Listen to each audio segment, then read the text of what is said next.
Hello students, good morning to all. So in the last lecture we have completed our forms of public enterprise, namely departmental undertaking, statutory corporation and government company. So in today's lecture we are moving ahead towards our next topic, that is multinational corporations, which are also known as transnational companies, multinational companies और global enterprise. तो बात करते हैं कि multinational company होती क्या है, इसके बारे में हम डिटेल में पढ़ेंगे, क्या फीचर्स हैं। लेकिन इससे पहले कुछ जनरल डिस्कशन। आप सभी अपनी रूटीन लाइफ में बहुत सारे ऐसे प्रोडक्ट यूज कर रहे हो दैट आर प्रोड्यूस्ड और manufactured by the multinational companies. जैसे कि आप वेरियस सेगमेंट्स में यूज कर रहे हो। कार्स की इंडस्ट्री में बात करें हम, Hyundai है, ठीक है, ये एक एमएनसी है जो कि मोर देन वन कंट्रीज में ऑपरेट कर रही है, अपनी प्रोडक्शन कर रही है। ऐसे ही अगर बेवरेजेस की बात करें, कोका कोला कंपनी है, पेप्सी है, ठीक है, ये भी एक मल्टीनेशनल या ग्लोबल एंटरप्राइज है। अगर हम बात करें शूज इंडस्ट्री की, तो इसमें नाइकी, एडिडास, मैं वो कॉमन बता रहा हूं जो आप सभी यूज कर रहे हो अभी। नाइकी, एडिडास आप सभी यूज करते हो ये ब्रांड्स, ये भी एक मल्टीनेशनल कॉर्पोरेशंस हैं, हमारी मल्टीनेशनल कंपनीज है। और ऐसा ही नहीं है कि सभी कंपनीज हमारी फॉरेन कंपनीज ही मल्टीनेशनल है, इंडियन कंपनीज भी काफी मल्टीनेशनल कंपनीज हैं। जैसे कि इंडियन कंपनीज की बात करें अगर, हीरो मोटरकॉर्प है, ठीक है, या फिर आदित्य बिरला ग्रुप है, ये सभी इंडियन कंपनीज हैं जो मल्टीनेशनल कंपनीज हैं, जो कि एक से ज्यादा देशों में बिजनेस कर रही हैं। मोबाइल इंडस्ट्री में बात करें आप, सबसे कॉमन एप्पल, यूएस कंपनी है लेकिन मल्टीनेशनल कंपनी है, जो कि हमारे यहाँ देखिए उनके आईफोन्स सेल होते हैं। या फिर अभी रिसेंटली शाओमी चाइनीज कंपनी है, सैमसंग कोरियन कंपनी है, ठीक है। काफी जो कंपनीज हम यूज कर रहे हैं आज के टाइम में, वो सारी मल्टीनेशनल कंपनीज के प्रोडक्ट मैं आपको बता रहा हूं कि हर सेक्टर में, हर फील्ड में हम कुछ ना कुछ जो यूज कर रहे हैं वो मल्टीनेशनल कंपनीज का। मॉर्निंग में आप टूथपेस्ट से लेके लास्ट में सोने से दूध तक काफी मल्टीनेशनल कंपनीज हैं हमारे। बैंक्स की बात करें, Barclays bank, Standard Chartered bank, India में सबसे बड़ा बैंक एसबीआई, ये भी मल्टीनेशनल कंपनी है, क्योंकि एसबीआई इंडिया में नहीं all over the world operate कर रहे हैं, इसकी फॉरेन ब्रांचेस भी हैं। तो हम बात करते हैं कि इसके मीनिंग या फीचर्स के बारे में डिटेल में डिस्कस करेंगे इसको। मल्टीनेशनल कंपनीज का मीनिंग क्या रहता है? देखिए, कोई भी कंपनी दो वर्ड से बना है, मल्टीनेशनल। मल्टी मीन्स मैनी, मोर देन वन, ठीक है, national mean Nations.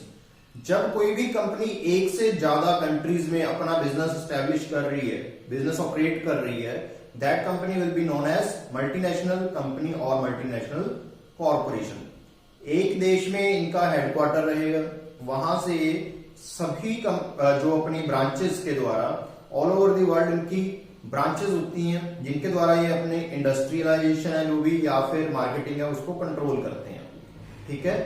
They control their business and marketing operation and industrial operation through the network of the branches spread all over the world. और उन्हीं branches के जरिए ये अपना business operate करते हैं, जिन ब्रांचेस को हम बोल देते हैं, कई बार ये आपको वन लाइनर क्वेश्चन आ सकता है कि ब्रांचेस को क्या बोला जाता है? Majority owned foreign affiliates. मैं लिख रहा हूं यहां पे, मेजॉरिटी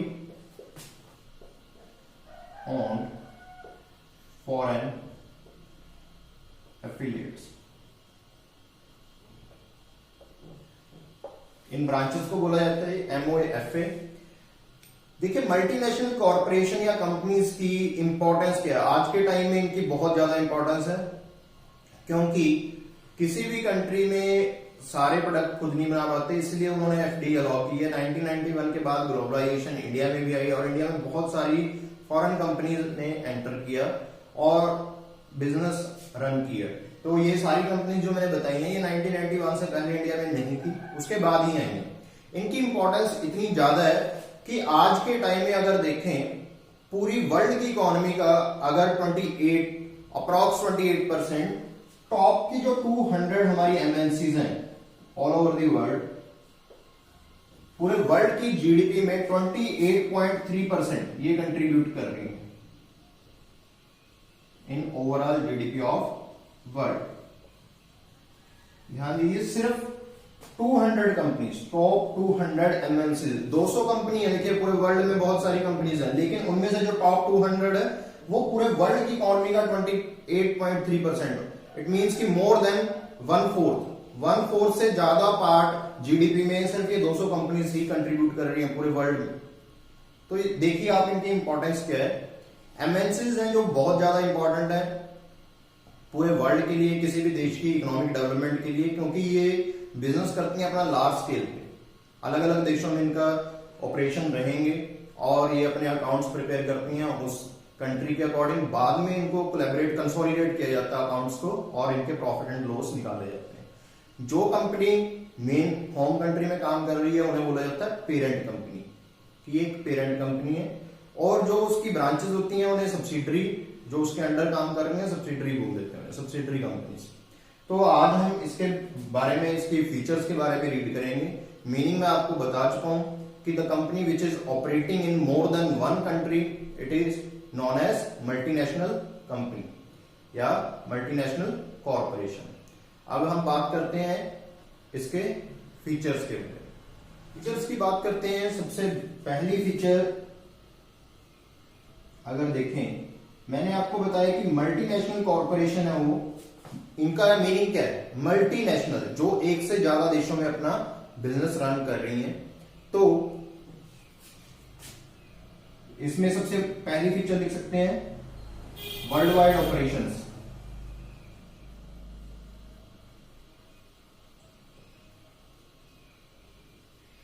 कि जो ये काम करती हैं वर्ल्ड वाइड अपना बिजनेस ऑपरेट कर रही हैं, रन कर रही हैं, एक से ज्यादा देशों में इनका बिजनेस होता है। इसी पॉइंट को कई बार नेम चेंज करके दे देते हैं अलग अलग बुक्स में। जैसे आपके एनसीईआरटी की बुक्स में दिया हुआ है कि मार्केटिंग टेरिटरी को इंक्रीज करना, अपनी टेरिटरी को बढ़ाना। ठीक है, तो इसमें देखिए कोई भी कंपनी है जब वो चाहती है कि अपना बिजनेस, इनका मेन मोटिव क्या होता है, एक प्रोडक्ट बेचना नहीं कि एक प्रोडक्ट से हमें प्रॉफिट कमाना है। ऑल्दो चेन ऑफ प्रोडक्ट को ये ऐड करते जाते हैं और अपने एरिया ऑफ ऑपरेशन को बढ़ाना इनका मेन मोटिव होता है कि ज्यादा से ज्यादा कंट्रीज में अपना बिजनेस रन किया जाए, जिसके द्वारा क्या है, इनका area of operation plus chain कि बिजनेस के प्रोडक्ट है वो ऐड करते जाते हैं, जिससे क्या प्रॉफिट अपने आप बढ़ते जाएंगे। वर्ल्ड वाइड जब ऑपरेशन होंगे तो लार्ज स्केल पे प्रोडक्शन होगी, लार्ज स्केल पे सेल होगी, तो प्रॉफिट्स अपने आप इंक्रीज होते जाएंगे। एक इसकी फीचर्स है ह्यूज कैपिटल रिसोर्सेज।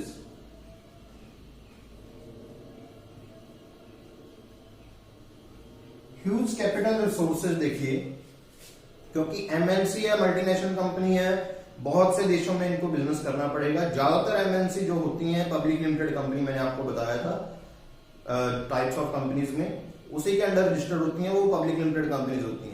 तो ये कंपनीज को पैसे चाहिए होते हैं बहुत ज्यादा। ये क्या करती हैं, ये अपने पैसे की डिमांड को पूरा करने के लिए इक्विटी शेयर्स इशू कर देती हैं, डिबेंचर्स इशू कर सकती हैं। ठीक है, जो भी इंस्ट्रूमेंट है वो इशू कर देती हैं जिसके थ्रू ये पैसा जनरेट करती हैं। इनके बारे में आपको डिटेल में sources of business finance chapter है, उसमें पढ़ाया जाएगा कि शेयर्स डिबेंचर होते क्या हैं डिटेल में। तो कंपनीज इनके द्वारा भी पैसे इकट्ठा कर लेती हैं। अगर फिर भी इनको पैसे की जरूरत पड़े, क्योंकि इनकी गुडविल या इमेज अच्छी है due to world wide operation, ये पूरे काफी कंट्रीज में ऑपरेट कर रही हैं, तो ये लोन वगैरह भी इनको इजिली अवेल हो सकते हैं। लोन फ्रॉम चाहे फाइनेंशियल इंस्टीट्यूशन से ले लें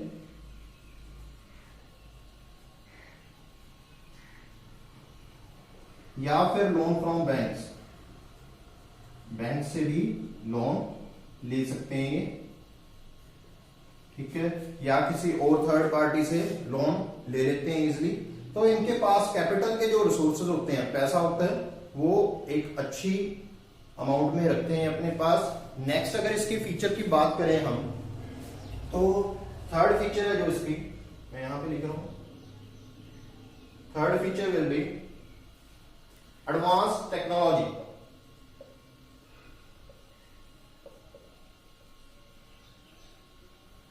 एडवांस टेक्नोलॉजी मीन्स कि इनके पास टेक्नोलॉजी जो रहेगी, आप देखते हो कि जो मल्टीनेशनल कंपनीज होती हैं उनके प्रोडक्ट नेशनल कंपनी जो होस्ट कंपनीज हैं या छोटी कंपनीज हैं उनसे काफी बेटर होते हैं। रीजन बीइंग कि इनके पास जो भी टेक्नोलॉजी होती है वो बहुत अच्छी होती है। जनरल लाइफ में हम बात करते हैं, मैकडी की बात करते हैं, सिंपली मैकडी का रेस्टोरेंट आप देखते हो वहां की जो फ्रेंच फ्राइज रहेंगी वो एक बिल्कुल कॉमन, हर पीस उनका प्रॉपर रहेगा, प्रॉपर आपका फ्राइड रहेगा, ना कोई ज्यादा ना कोई बड़ा ना छोटा, एक प्रॉपर होता है। रीजन भी क्या है कि उनकी टेक्नोलॉजी ही इतनी अच्छी है जो कि हम घर पे या हमारी लोकल जो सेलर है वो नहीं बना पाते उनके कंपटीशन का।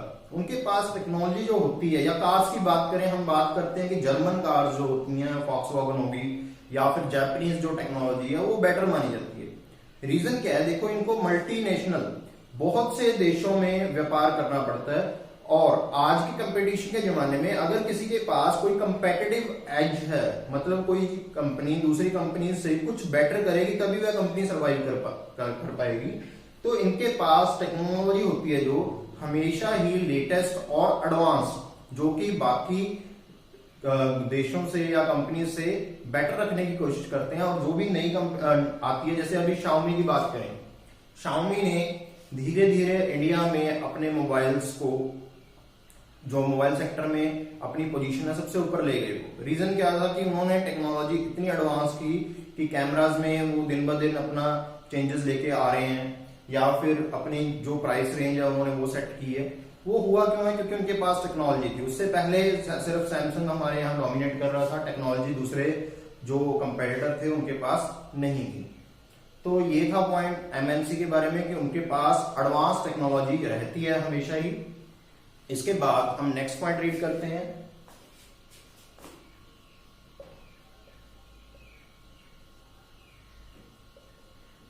Product innovation. Innovation means bringing something new, चाहे तो idea of production, idea of marketing, चाहे कुछ भी नया लेके आना है। आप देखते हो जितनी भी मल्टीनेशनल कंपनीज हैं इनके पास एक अलग से सेपरेट डिपार्टमेंट होता है जिसे बोला जाता है R&D, research and development.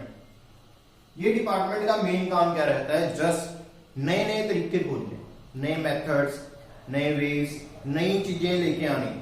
Mobile sector में बात करते हैं, ये मैं कॉमन एग्जांपल इसलिए दे रहा हूं क्योंकि ज्यादातर बच्चों को पता है। आप एंड्रॉइड के वर्जन ही देख लीजिए, आईफोन के देख लीजिए, 6 महीने या साल के बाद आईफोन नया आ जाता है, 7, 8, 9, X max, pro, 11।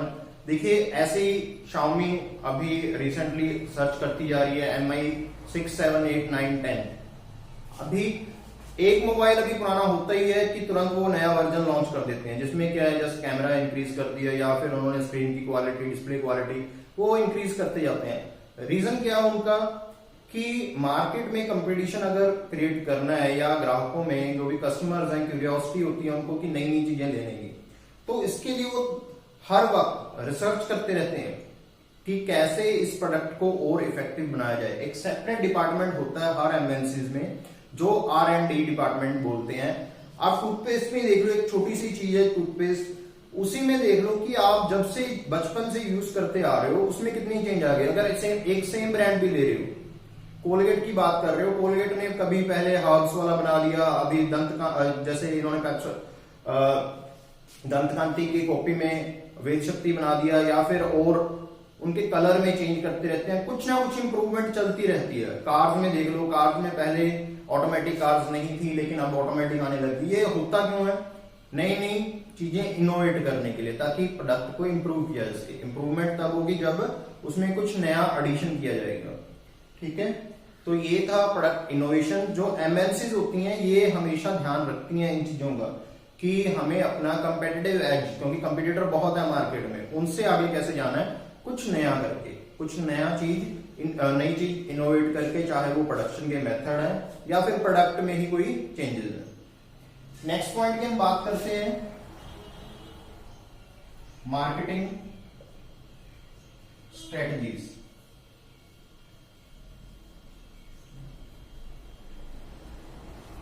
Marketing strategies, आप देखिए कि एमएनसीज जो होती हैं इनकी मार्केटिंग स्ट्रेटजीज बाकी कंपनी से फार बेटर होती हैं, बहुत ज्यादा अच्छी होती हैं मार्केटिंग स्ट्रेटजीज। ये क्या यूज करते हैं? अग्रेसिव मार्केटिंग स्ट्रेटजी यूज करते हैं।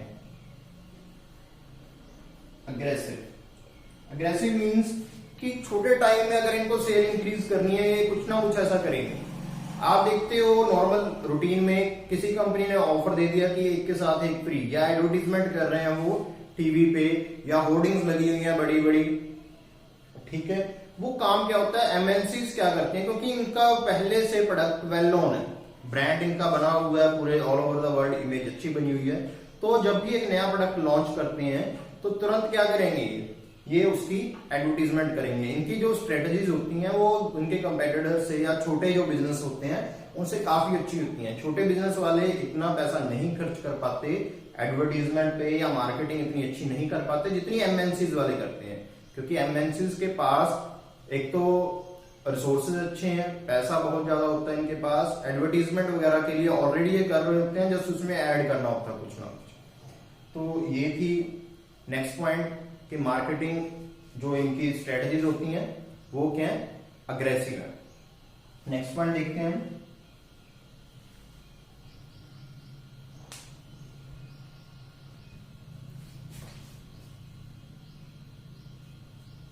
Foreign collaboration. फॉरेन कोलैबोरेशन का मीनिंग क्या है कि जो एमएनसीज होती हैं ज्यादातर केसेस में क्या करती हैं, अगर जैसे सपोज इंडियन कंपनी है, इंडियन कंपनी क्या करेगी, फॉरेन में अगर बिजनेस करना है, क्योंकि वहां यूज टू नहीं है उनकी लोकल सिचुएशन के बारे में, तो क्या करेंगे, उनकी जो एक लोकल कंपनी है उसके साथ टाई अप कर लेंगे, कि उनके साथ कोलैबोरेट कर लेंगे कि आप हमारे प्रोडक्ट के या तो सेल कीजिए हमारे प्रोडक्ट की, या इसको मार्केटिंग के बारे में कि आपने मार्केटिंग करनी है, उनको एक ऑफर दे देते हैं या शेयर दे देते हैं कि इतना काम आपने हमारा करना है। पैकेजिंग का काम भी हो सकता है, वो बनाने का काम भी हो सकता है, इंडस्ट्रियल प्रोडक्शन का काम भी हो सकता है, मार्केटिंग करने का काम भी हो सकता है, डिस्ट्रीब्यूशन का काम भी हो सकता है, वो काम कोई भी हो सकता है। जैसे आप देखते हो टाई अप बहुत से हुए हैं, वो मैं नेक्स्ट टॉपिक में आपको पढ़ाऊंगा, जो कल वाला लेक्चर होगा हमारा ज्वाइंट वेंचर। छोटी सी एग्जांपल देता हूँ, मारुति सुजुकी, ठीक है, जैसे टाई अप हो जाते हैं, वो क्या करते हैं, जस्ट दूसरी कंपनी को अपना ब्रांड नेम कि मेरे ब्रांड नेम पे आप प्रोडक्ट बना के बेच दो, या पेटेंट के बारे में कुछ भी जो उनके पास कमी है और लोकल के पास ज्यादा अच्छे तरीके की फैसिलिटी अवेलेबल है, वो उसको अवेल करने के लिए, लेने के लिए उनके साथ कोलैबोरेट कर लेते हैं। ज्यादातर एमएनसीज के केस में क्या रहेगा, वो फॉरेन कंपनी से कोलैबोरेट करके रहेंगे। नेक्स्ट पॉइंट है इसके अंडर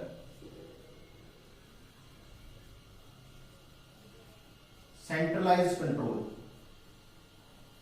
ये मैंने मीनिंग में बताया था आपको कि हर एमएनसी का कंट्रोल जो रहेगा वो होम कंट्री में रहेगा। इंडिया की कंपनी है भारती एयरटेल, चाहे वो किसी भी देशों में व्यापार कर रही है, इनका हेड ऑफिस कहां पे है, इंडिया में है। अपनी जो भी इनकी फॉरेन एफिलिएट्स हैं, ठीक है, जैसे मैंने यहां पे बताया था कि जो भी ब्रांचेस हैं इनकी फॉरेन एफिलिएट्स हैं, उनको कंट्रोल ये इंडिया से ही करेंगे। यूएस में मैकडी है, ठीक है, वो हमारे इंडिया में भी ऑपरेट कर रहा है, वो जो उनका हेड ऑफिस है वो कहां पे, यूएस में। तो जिस भी एमएनसी का हेड ऑफिस जहां से होगा, मेन कंट्रोल उनका वहीं से रहता है। हालांकि वो डे टू डे रूटीन में इंटरफेरेंस नहीं करते, वो ब्रॉड कैटेगरी में आ जाता है कि अगर कोई ज्यादा जरूरत है तो वो इंटरफेरेंस करते हैं, day to day routine operations में वो इंटरफेरेंस नहीं करते। और कंट्रोल उनका कहां पे रहेगा, जो उनका हेड या होम कंट्री है। एक बात और बता रहा हूं मैं आपको कि जहां पे मेन बिजनेस का हेड ऑफिस है उसे बोला जाता है होम कंट्री, उसे बोला जाएगा होम कंट्री। और जिन देशों में ब्रांचेस हैं, सपोज इंडियन कंपनी की ब्रांच एक ऑस्ट्रेलिया में है, तो ऑस्ट्रेलिया जो होगा वो होगा होस्ट कंट्री, और जो इंडिया है वो होगा होम कंट्री। और मल्टीनेशनल कंपनीज के 2-3 नाम और बताया मैंने, कई बार ग्लोबल एंटरप्राइज के साथ एट पार ले लेते हैं, हालांकि एक स्लाइट डिफरेंस है, लेकिन वो +1 लेवल पे नहीं है आपको बताने वाला, क्योंकि वो मास्टर्स के लेवल का है। अभी आपने जस्ट एट पार ही रखना है कि मल्टीनेशनल कंपनीज को आप ग्लोबल कंपनीज भी बोल सकते हो, ट्रांसनेशनल कंपनीज भी बोल सकते हो, कि जब एक से ज्यादा देशों में। कुछ और पॉइंट दिए हो सकते हैं अलग अलग बुक्स में, जैसे एक पॉइंट है यहां पे लिख रहा हूं मैं, oligopolistic control, oligopolistic market. Oligopoly क्या होता है? आपका इकोनॉमिक्स का कंसेप्ट है ओलिगोपोली। जब फ्यू कंपनीज हैं, कंपनीज 2-4 हैं, खरीदने वाले बहुत ज्यादा है, ठीक है। एमएनसीज एक ऐसा एनवायरनमेंट क्रिएट कर देती हैं जहां पे कि मेजर कंट्रोल, मेजर पावर जो रह जाती है वो कुछ कंपनीज में, जैसे मैंने यहां पे बताया था कि टॉप 200 कंपनीज ने ही पूरे वर्ल्ड की जीडीपी का 28.3% कंट्रीब्यूट किया है। तो ज्यादातर पावर इन कंपनीज के हाथ में आ गई, जैसे रिलायंस है। अब जब भी बात होती है अमीर की तो मुकेश अंबानी का नाम आ जाता है, ठीक है। तो जो पावर्स है वो कंसंट्रेट हो जाती है सिर्फ कुछ हैंड्स में। ये भी एक एमएनसी की फीचर है। तो आज के लेक्चर में हमने पढ़ा है एमएनसी, मल्टीनेशनल कॉर्पोरेशन के बारे में, जिसमें मैंने आपको उसका मीनिंग क्लियर करवाया या फिर कुछ फीचर्स के बारे में हमने डिस्कस किए। नेक्स्ट लेक्चर में मैं आपको जॉइंट वेंचर और पीपीपी के बारे में बताऊंगा कुछ। तो आज के लेक्चर में बस इतना ही। आई होप कि सभी ने ध्यान से सुना होगा, सभी को समझ में आ गया होगा। With this, thank you, signing off.